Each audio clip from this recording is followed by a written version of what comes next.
पक्षीराज गरुड़ ने भगवान विष्णु से निवेदन किया, हे प्रभु, मैंने तीनों लोकों का भ्रमण करने के बाद उसमें रहने वाले लोगों को देखकर ये निष्कर्ष निकाला कि वो सभी दुखों में ही डूबे रहते हैं।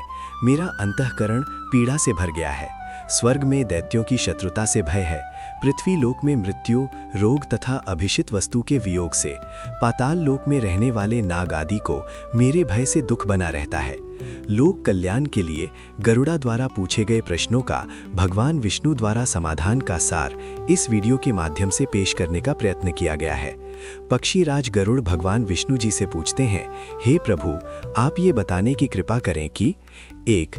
प्राणी कैसे मरता है और मरने के बाद कहाँ जाता है। 2. मरणासन्न व्यक्ति को किस कारण पृथ्वी पर सुलाया जाता है। 3. उसके नीचे कुश और तिल क्यों बिछाए जाते हैं। 4. उसके मुख में पंचरत्न क्यों डाला जाता है। 5. मृत्यु के समय गौदान, अन्य वस्तुओं के दान क्यों दिया जाता है। 6. उस समय प्राणी आतिवाहिक शरीर कैसे प्राप्त करता है। 7. अग्नि देने वाले पुत्र पौत्र उसे कंधे पर क्यों ले जाते हैं। 8. शव में घृत का लेप क्यों किया जाता है।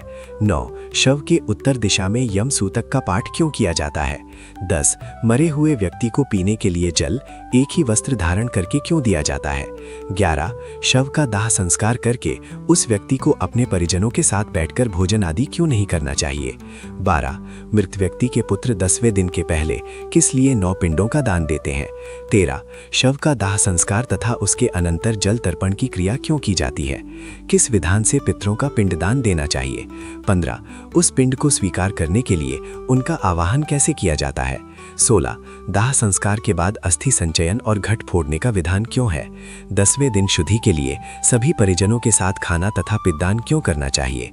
एकादश को पिंडदान करने का क्या प्रयोजन है। 13वें दिन पिंडदान आदि क्यों किया जाता है।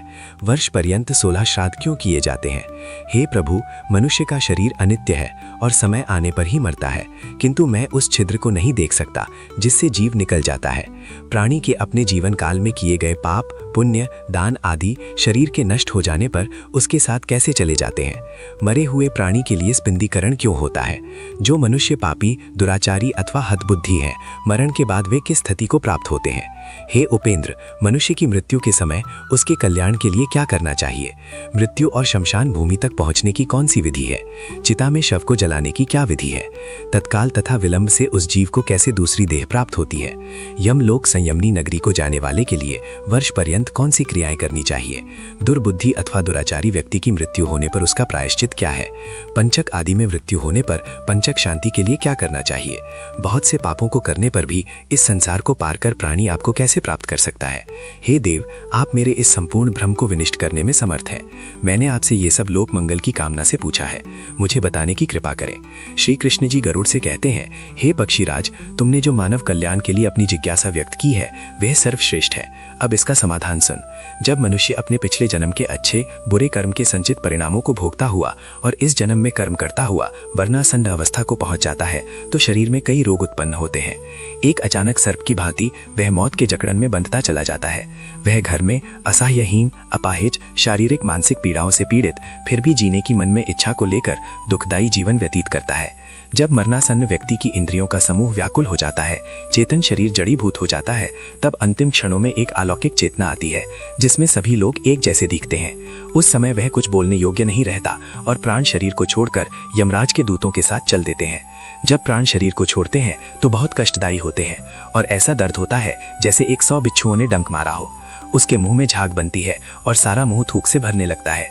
उस समय जो प्राणी दुखात्मा होते हैं उन्हें यमदूत अपने पाश बंधों में जकड़कर मारते हैं। जो अच्छे कर्मी होते हैं उन्हें स्वर्ग के पार्षद सुखपूर्वक अपने लोक को ले जाते हैं। भीम काया दुराकृति यमराज के दूतों को देखकर ही पापियों के मन में भय उत्पन्न हो जाता है।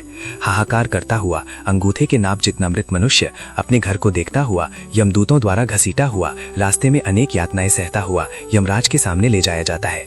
जीव अति भयानक यमराज की काया को देखता है और फिर उसके आदेश पर तुरंत वापस अपने मृत स्थान पर यमदूतों के साथ आ जाता है। वह वापस अपने शरीर में जाने की कोशिश करता है पर यमदूत उसके गले में फंदा डाले रहते हैं।